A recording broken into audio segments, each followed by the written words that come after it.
नमस्कार, आप देख रहे हैं द न्यूज पोस्ट और मैं हूं रंजना। आज मैं जेपीएससी की फिर से बात करूंगी। जेपीएससी का मुद्दा इन दिनों पूरे राज्य में गरमाया हुआ है।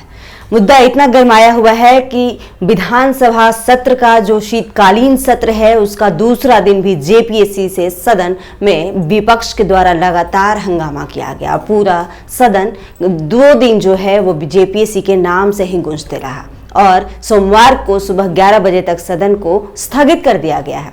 जी हां, मामला पूरा यह है कि जेपीएससी से जुड़ा जो मुद्दा है वो पूरे राज्य के छात्र अभ्यर्थी लगातार 47 दिनों से राज्य भर में आंदोलन कर रहे हैं। जेपीएससी में कई गड़बड़ियां सामने आई।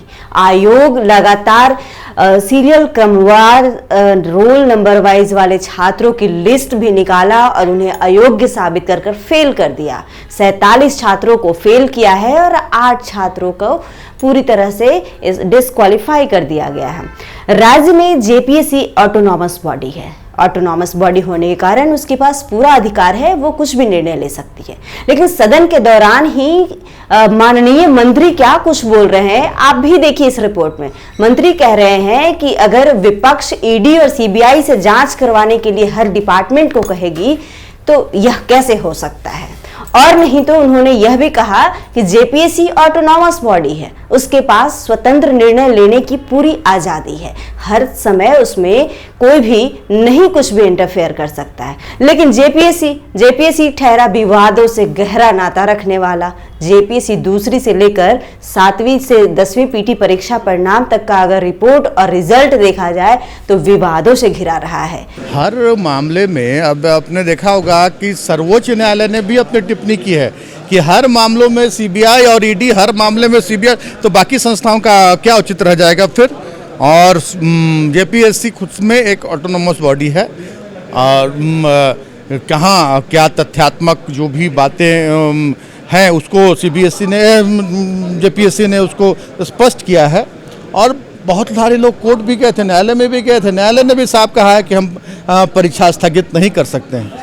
तो फिर बेवजह की बातों को इस तरह से तुल देना, इनका एकमात्र उद्देश्य रहता है कि हम सदन को कैसे बाधित करें, मूल बातों से कैसे हम दिग्भ्रमित करें आम जनता को, क्योंकि मुद्दा नहीं छोड़ा है। इतने विपरीत परिस्थितियों में भी हमारी सरकार ने कोई मुद्दा नहीं छोड़ा है। इतनी योजनाएं, इतने जमीनी योजनाएं सरकार लागू कर रही है कि ये बौखला गए।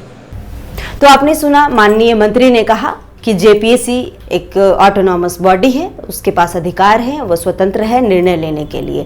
कोर्ट भी कह रही है कि इन्हें परीक्षा लेने देना चाहिए।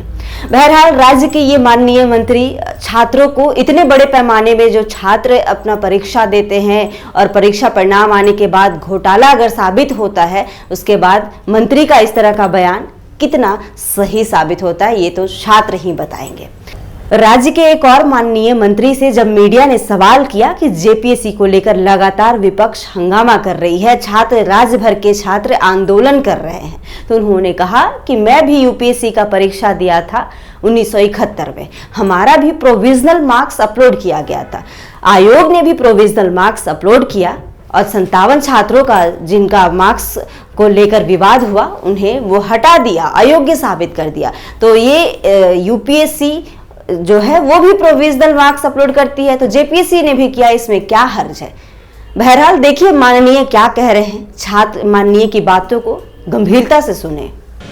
मैं भी यूपीएससी में परीक्षा दे के आया हूँ, बिहार में रहा हूँ, कभी कोई डिस्प्यूट नहीं हुआ, कभी भी आज तक नहीं होता है। झारखंड में कैसे शुरुआत हम लोग किए, जनरल चीज़ बोल रहा हूँ मैं, कैसे किए कि हम आज हर परीक्षा डिस्प्यूट में चलाता है, नहीं होना चाहिए।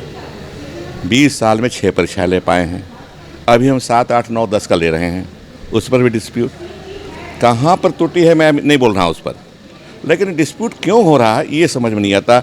इससे राज्य की जनता को हानि हो रही है।